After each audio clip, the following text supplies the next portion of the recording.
제가 설교를 준비하면서 제가 깜짝 놀란 사실이 있습니다.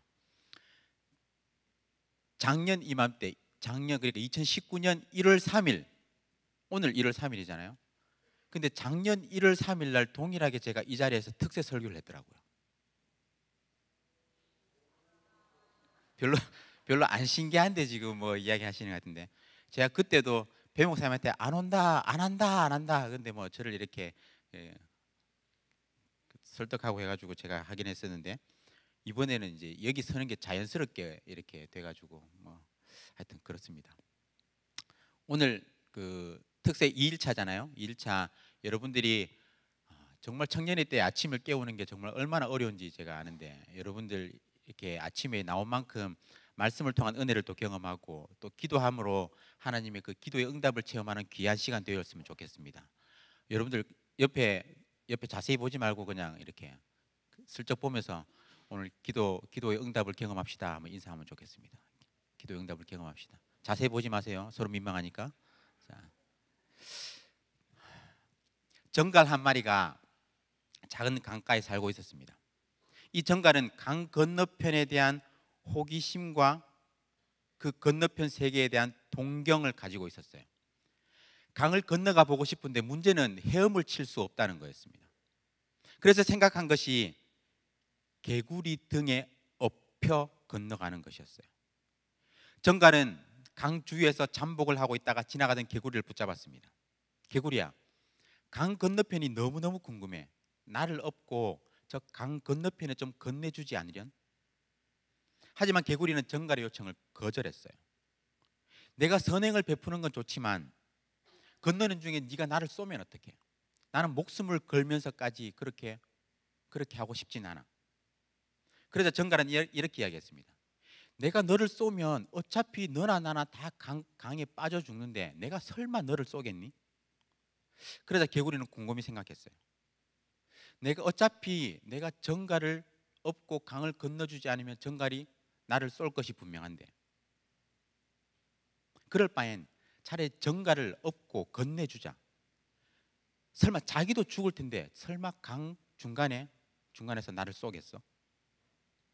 개구리는 정갈의 말을 믿고 정갈을 등에 업은 채 강을 건넜습니다. 그런데 강을 중간쯤 건넜을 때 정갈이 꼬리의 독침으로 개구리를 마구 쏘았어요. 죽어가는 개구리가 정갈에게 고마해라 많이 묻다 이가. 이건 농담이고요. 개구리가 정갈에게 이렇게 이야기했어요. 너를 업고 강을 건너주면 안 죽인다더니 정갈 너 왜 나를 쏘았니? 그래서 정갈이 뭐라고 대답한지 아세요? 미안해. 독침을 쏘는 것은 나의 본능이야. 나는 내 본능대로 행동했을 뿐이야. 정갈이 자기를 도와준 개구리를 쏜 이유가 뭐라고요? 자기 본능 때문이라는 거예요. 어린 시절 부모 정갈의 그런 사랑을 받지 못해서도 아니고요, 학교에서 왕따를 당해서도 아니고 집이 가난해서 멸시를 당해서도 아닙니다. 정갈이 가진 쏘는 본능 때문이에요. 이것을 통해서 알 수 있는 것이 바로 전적으로 타락한 인간의 모습, 바로 죄인이라는 거예요.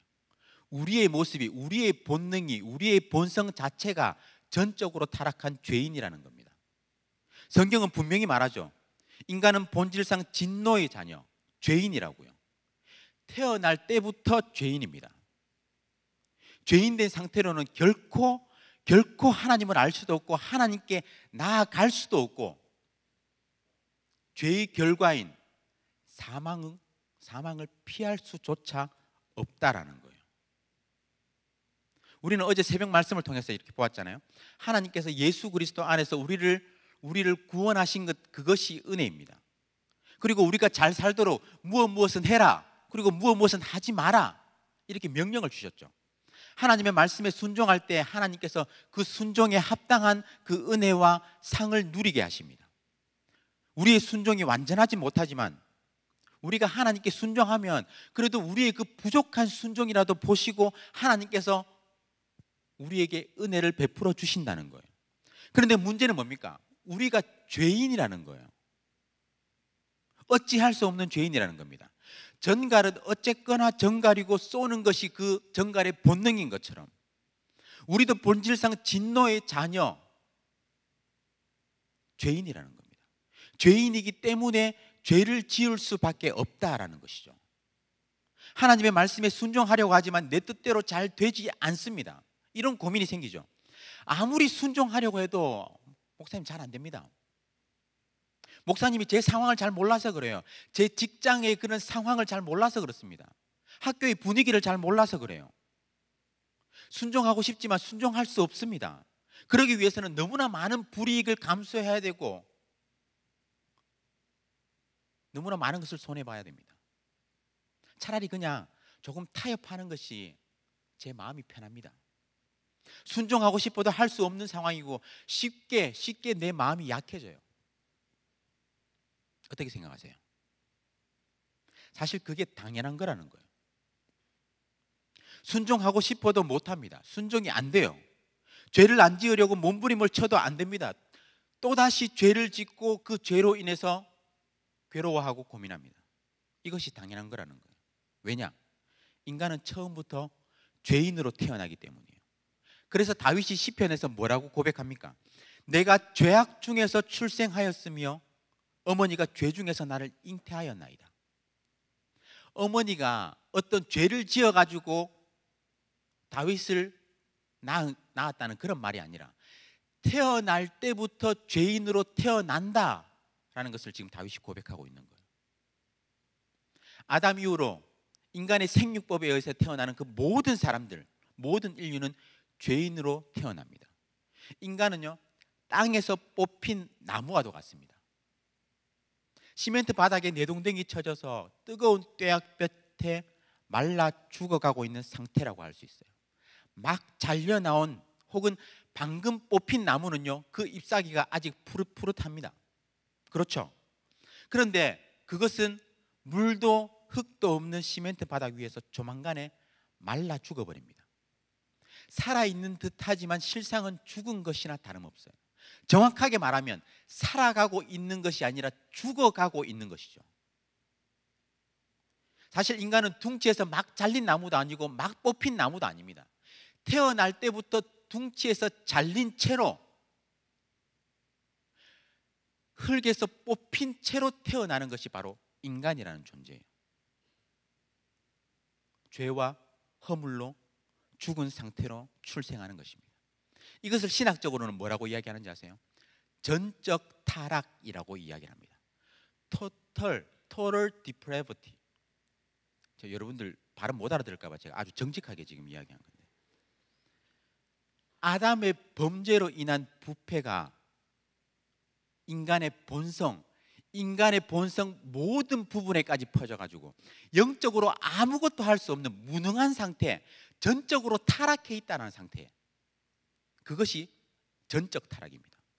선과 악을 선택할 능력도 없고 죄의 본성에 매여 있어서 스스로 회개할 수도 없고 나 자신이 그 믿음을 가질 수도 없고 하나님께로 나아갈 수도 없어요. 심지어는 본인이 무능하다는 것도 모릅니다.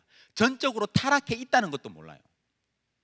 평생을 지하에서 산 사람은 지하 광산이 얼마나 어두운지 모르기 때문입니다. 한여름에 밝은 햇빛 앞에 나올 때에야 자신이 살아왔던 그 지하 탄광이 얼마나 어두운지 그것을 알 수 있다는 거죠. 그만큼 인간은 전적으로 타락한 존재라는 겁니다. 그래서 에드윈 팔머라는 사람이 뭐라고 이야기했냐면요, 인간은 엠파이어 스테이트 빌딩 꼭대기에서 떨어져 박살난 존재와도 같다라고 이야기했습니다. 여러분의 얼굴이 그래 박살났다는 게 아니고 우리의 본성 자체가, 우리의 본성, 우리 존재 자체가 그렇게 박살나 있는 존재라는 거예요. 태어날 때부터. 그렇다면 우리에게 아무런 희망이 없을까요? 우리에게 아무런 소망이 없습니까? 아니에요. 오늘 본문에서 우리는 희망을 발견할 수 있습니다. 순종하고 싶어도 순종하지 못하는 우리를 위해서 오늘 말씀은 분명히 해답을 제시하고 있어요. 하나님의 극약 처방을 우리 발견할 수 있습니다. 오늘 본문은 신명기 시대로부터 1000년 후, 약 1000년 후를 내다보신 그러한 하나님의 말씀인데요, 이스라엘 백성들이 하나님의 명령에 불순종해서 다른 나라의 포로로 잡혀갈 것을 미리 알고 하나님께서 말씀하시는 거예요. 1절입니다. 내가 내게 진술한 모든 복과 저주가 내게 임함으로 내가 내 하나님 여호와로부터 쫓겨간 모든 나라 가운데서 이 일이 마음에서 기억이 나거든. 1절이죠. 사실 이스라엘의 역사는 불순종의 역사였습니다. 하나님의 백성으로서 평안을 누리면 그 가운데 범죄하고, 그리고 범죄하게 되면 하나님께서 그들을 돌아오게 만드시기 위해서 징계를 가하시게 되죠. 그러면 이스라엘 백성들은 그들이 겪는 징계 가운데 다시 회개하면서 하나님께 부르짖게 되고, 그러면 하나님이 그들에게 다시 평안을 허락하십니다. 그런데 그 누리는 평안 가운데 다시 이스라엘 백성들은 범죄하게 되고, 다시 징계를 경험하고, 다시 회개하고 돌아오게 되고, 다시 평안을 경험하고, 이러한 사이클이 계속해서 반복이 돼요. 특히나 사사기를 보면 이 사이클이 계속해서 7번이나 반복되는 것을 볼 수 있죠. 이스라엘 백성뿐이겠습니까? 우리 또한 마찬가지예요. 우리의 삶 또한 그렇다는 겁니다. 왜 그럴까요? 왜? 우리는 본래 전적으로 타락하고 아무것도 할 수 없는 무능한 존재이기 때문입니다. 죄를 많이 지었기 때문에 죄인이 아니라 죄인이기 때문에 죄를 짓고 불순종한다라는 거예요. 하지만 하나님께서 뭐라고 말씀하십니까? 6절을 한번 보세요. 6절은 아주 중요한 말씀이거든요. 다 같이 한번 읽어보겠습니다. 시작. 하나님 여호와께서 내 마음과 내 자손의 마음에 할례를 베푸사 너로 마음을 다하며 뜻을 다하여 내 하나님 여호와를 사랑하게 하사 너로 생명을 얻게 하실 것이며. 자, 보세요. 누가 마음에 할례를 베푸신다고 나와 있습니까? 누가요? 하나님 여호와께서. 하나님 여호와께서 우리의 마음과 우리의 자손의 마음에 할례를 베푸시면 우리가 마음을 다하고 뜻을 다해서 여호와 하나님을 사랑하게 되고, 그로 인해서 하나님께서 생명을 우리에게 허락하신다라는 거예요.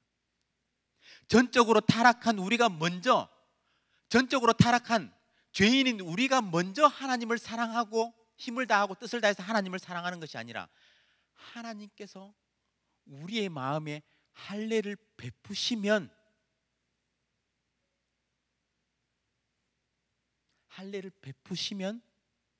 우리가 마음을 다해서 힘을 다해서 하나님 여호와를 사랑하게 된다라는 거예요. 그런데 할례가 뭐예요? 할례가 뭔지를 알아야지 하나님 여호와께서 우리에게 할례를 베푸신다는 것이 뭔지 이해할 수 있겠죠. 할례는 고대 근동 지역에 살던 여러 민족들이 행하던 의식이었습니다. 남성의 그 성기의 포피를 베어내는 거예요. 때로는 남자아이의 성인식에서 또 이렇게 행하기도 했고요. 어떤 때는 결혼을 앞둔 그 신랑에게 종교적인 의미에서 할례를 행하기도 했습니다. 하지만 이스라엘에서는 이 의식이 여호와 하나님과 아브라함의 자손들 사이에 그런 특별한 관계를 상징하는 거였어요. 하나님과 아브라함 그 자손들 사이에 언약 관계를 맺고 있다는 표시였고, 그 할례를 행함으로써 언약 공동체 안에 들어와 있다라는 것을 보여주는 것이었습니다. 또한 할례에는 신학적인 의미와 영적인 의미가 있어요. 신학적인 의미에서 할례는 하나님의 그 표지를 몸에 새긴다는 거예요. 이스라엘 백성들은 할례를 통해서 영원히 지워지지 않는 그 하나님의 표지를 몸에 새기는 겁니다. 마치 인을 치는 것과 같아요. 도장을 찍는 것과 같습니다. 요한계시록 14장 1절에 뭐라고 나옵니까? 또 내가 보니 보라 어린 양이 시온산에 섰고 그와 함께 14만 4천이 서 있는데 그들의 이마에는 어린 양의 이름과 그 아버지의 이름을 쓴 것이 있더라 라고 했죠. 여기에 이마에 그 이름을 썼다라는 것은 하나님의 소유라고 도장을 쾅 찍은 것과 마찬가지입니다.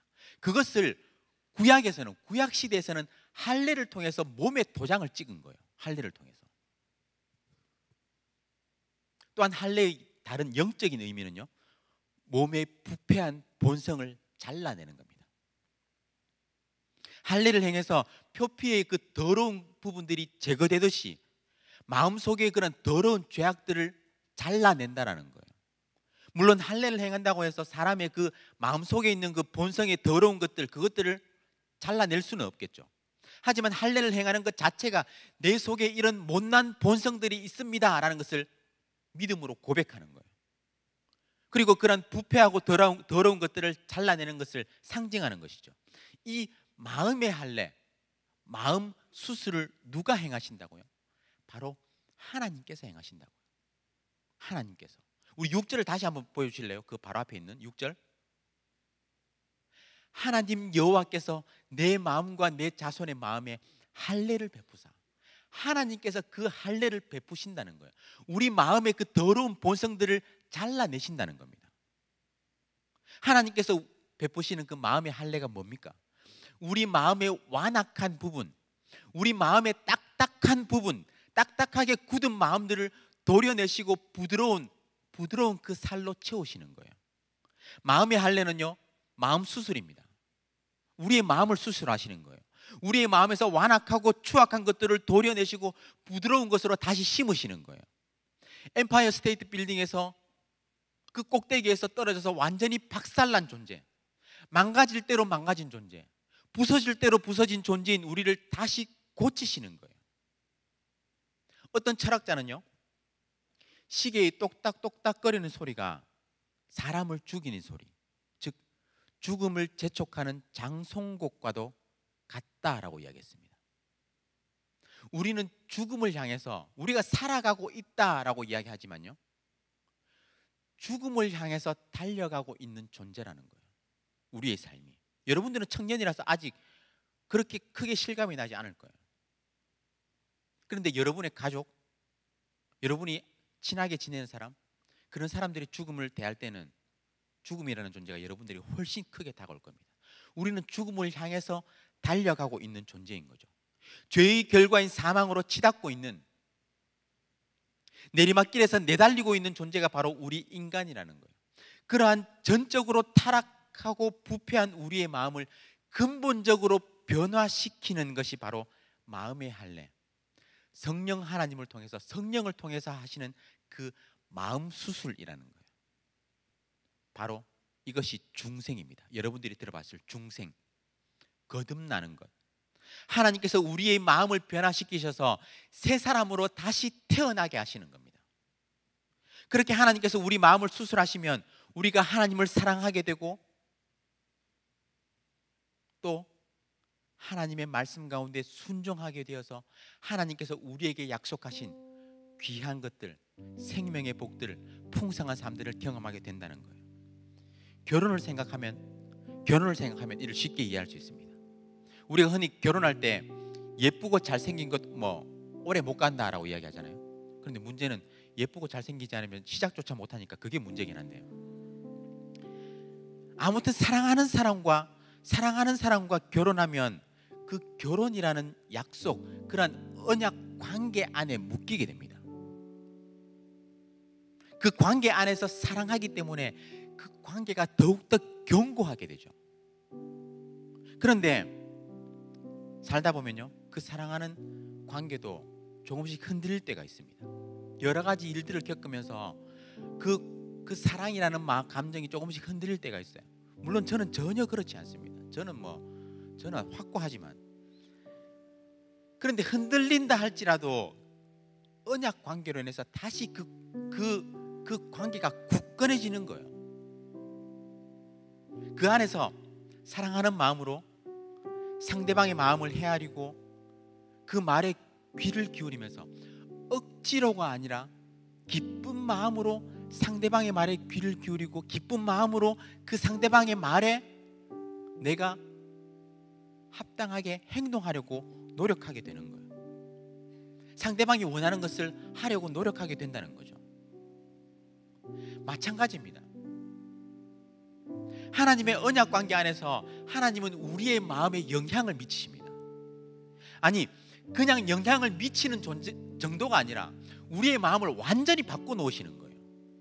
우리의 죄된 부분들, 굳어진 마음들, 썩어버린 그런 부분들을 도려내시고 부드러운 부분들로 우리의 마음을 채우시는 거예요. 그러면 우리는 우리의 마음을 다해서 하나님을 사랑하게 되고 그 말씀에 순종하게 됩니다. 근본적인 수술이 필요한 거예요. 근본적인 수술. 암을 그대로 두고 진통제만 먹는다고 해서 해결되는 것이 아니에요. 그 종양, 그 암 덩어리들을 찾아내서 근본적으로 제거해야 되는 것이죠. 그 수술을 하나님께서 하신다는 겁니다. 하나님께서 우리의 마음에 찾아오셔서 우리를 새 사람으로 바꿔주시는 거예요. 우리에게 은혜 주셔서 하나님을 아버지로, 예수 그리스도를 나의 구주로 그렇게 고백하도록 우리의 마음을 움직이시는 거예요. 그렇게 될 때 성령 하나님께서 우리의 마음 가운데 역사하셔서 우리를 완전히 새로운 사람으로 그렇게 거듭나게 하시는 겁니다. 새로 태어나는 거. 그러면 그렇게 될 때 하나님의 말씀 가운데 기쁜 마음으로, 사랑하는 마음으로 하나님의 말씀 가운데 순종하게 되는 거예요. 마음과 힘을 다해서 순종하게 되고 그로 인한 영원한 기쁨을, 영원한 생명을 누리게 되는 것입니다. 저와 여러분 모두가 하나님의 마음 수술을 통해서 전심으로 하나님을 사랑하고 기쁨으로 순종해서 약속된 그런 생명과 형통의 복을 누릴 수 있기를 주님의 이름으로 축원합니다. 그렇다면 우리 마음에 이런 생각이 들 수 있어요. 순종할 수 없는 건 우리가 전적으로 타락했기 때문이에요. 하지만 하나님이 우리 마음에 칼을 대시면 우리의 썩어 문드러진 그런 불순종의 근원들, 그것들을 완전히 제거하시고 새로운 마음, 부드러운 마음들을 심어주실 거예요. 하나님께서 우리 마음을 수술하시면 돼요. 여기까지 맞죠? 여기까지 맞아요. 그런데 여기서 자기 합리화를 하면서 도망갈 구멍을 찾는다는 거예요. 그런 사람들이 있다는 겁니다. 그러면 하나님이 마음 수술을 하기 전까지 우리는 아무것도 할 수 없어. 아무것도 하지 않아도 돼. 어차피 우리는 전적으로 타락했기 때문에 아무것도 할 수 없는 존재예요. 이렇게 빠져나갈 구멍을 찾는다는 거예요. 그런데요, 신명기 10장 16절을 한번 볼까요? 10장 16절을 다 같이 한번 읽어보겠습니다. 시작. 그러므로 너희는 마음에 할례를 행하고 다시는 목을 곧게 하지 마라. 마음의 할례를 누가 행한다고요? 누가 행해요? 우리가 처음 말씀을 봤을 때는 하나님이 행한다 그랬는데 너희는 마음의 할례를 행하고 라고 했어요. 예레미야 4장 4절 말씀도 한번 띄워주세요. 예레미야 4장 4절 그 앞에 순간 지나갔어요. 자, 하이라이트에 있는 부분만.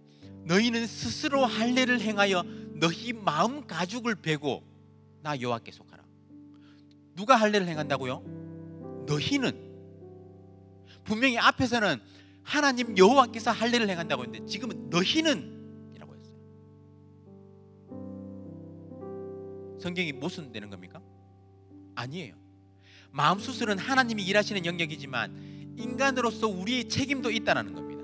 우리의 마음 속에 완악한 것을 끊어내라는 말씀이에요. 하나님을 무시하고 하나님의 말씀을 무시하고 항상 제멋대로 살려고 하는, 마음을 곧게 해서 마음을 뻣뻣하게 해서 하나님의 말씀을 거역하려고 하는 우리의 마음, 그런 것들을 끊어내라는 겁니다. 하나님께서 성령으로, 성경의 말씀으로 아무리 질책하셔도 여전히 끄떡하지 않는 우리의 완악한 마음들, 그런 것들을 끊어내라는 거예요. 하나님은 우리를 사랑하시기 때문에 우리가 죄된 본성으로 자꾸 돌아가지 않도록, 죄악으로 망하지 않기 위해서 돌아오라는 사인을 계속해서 보내십니다.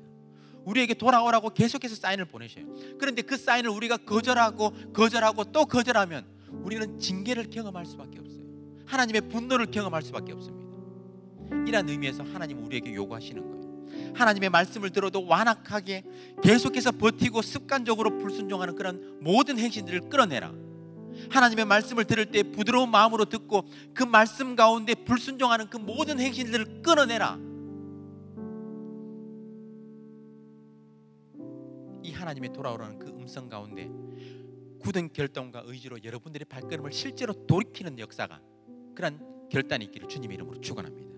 그렇게 그렇게 하나님의 말씀 가운데 돌아서게 될 때, 여러분들이 순종으로 나오게 될 때 하나님께서는 복들을 경험하게 하신다는 거예요. 하나님의 약속은 조건적입니다. 성경을 보면요, 하나님의 은혜는 값없이 주어지지만 그 은혜를 온전히 누리고 풍성히 경험하기 위해서는 우리가 하나님의 그 말씀 가운데 순종해야 된다는 거예요. 그래서 우리가 읽지는 않았지만 9절 10절 말씀, 그 뒷부분 한번 보여주세요.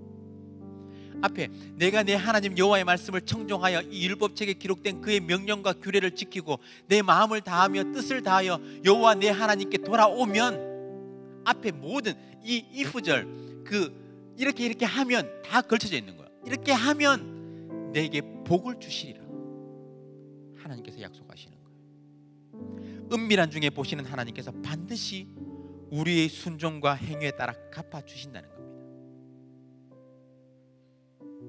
우리는 말씀을 시작하면서 보았죠. 인간은 전적으로 타락한 존재입니다. C.S. 루이스와 더불어서 20세기 최고의 기독교 사상가라 불리는 G.K. 체스터톤이라는 사람이 있어요. 이 사람이 타임즈지에서 이렇게 인터뷰 요청을 했는데, 주제는 세계 무엇이 문제인가 라는 주제였습니다. 여기에 대해서 체스터톤이 뭐라고 대답한지 아세요? Dear sirs, I am sincerely yours. 귀하들에게 내가 진심을 담아. 내가 문제라는 거예요. 세계에 무엇이 문제인가라는 그 주제에 이 한마디로 대답한 겁니다. 내가. 문제는 나라는 겁니다. 지옥의 절벽으로 돌진하면서도 그것이 죽는 길인지도 모르고 매달리는 것이 인간입니다. 마치 불나방이 불 속으로 날아드는 것과 마찬가지예요. 죽음의 길인지도 모르고 그 내리막길에서 더욱 박차를 가하는 존재가 바로 인간입니다. 하지만 하나님께서 우리의 마음을 수술하시면요, 우리는 살아날 수 있습니다. 하나님께서 우리의 마음에 수술 칼을 대시면 우리의 죄된 본성들을 다 도려내시고 우리의 마음 가운데 부드러운 마음을 심어주십니다. 그렇게 될 때 우리는 하나님의 명령에 기쁜 마음으로 순종하게 됩니다. 그런데 이게 끝이 아니라는 거예요. 바울이 뭐라고 고백했습니까? 내 속에서 능력으로 역사하시는 이 역사를 따라 힘을 다하여 수고하노라. 하나님께서 내 속에서 역사하시지만 나 또한 힘을 다해서 수고하는 거예요. 나 또한 내 속에서 역사하시는 그 성령의 역사를 따라서 힘을 다해서 노력하고 내 삶 가운데 수고하는 겁니다. 인간의 측면에서 우리는 우리의 마음에 할례를 행해야 돼요. 마음과 힘과 뜻을 다해서 하나님의 말씀을 지키려고 노력해야 됩니다. 우리의 그 마음이 완악해지지 않도록, 우리의 목이 뻣뻣해지지 않도록 날마다 말씀 가운데 우리 삶을 비춰보고 나의 삶을 쳐서 복종시켜야 하는 거예요. 그리고 공동체 안에서 서로 사랑으로 피차 권면하는 겁니다. 그렇게 될 때 단순히 개구리를 쏘고 싶은 그런 충동을 억제하는 수준의 정갈이 아니라 아예 개구리와 함께 강을 건너기 위해서 꼬리로 물을 차는 그런 정갈로 바뀌게 되는 거예요. 본성 자체가 바뀌게 되는 거죠. 새롭게 태어나는 겁니다. 여러분의 삶 가운데 하나님의 극약 처방인 그 마음 수술, 그리고 여러분의 결단과 의지적인 마음 수술을 통해서 하나님을 사랑하며 하나님의 명령을 지키며 살아갈 수 있기를 주님의 이름으로 축원합니다. 그렇게 하나님의 명령에 순종하며 살아갈 때 하나님이 약속하신 그런 생명의 복과 여러분의 삶에서 그런 풍성한 복을 마음껏 누리며 살아갈 수 있게 우리 주님의 이름으로 축원합니다.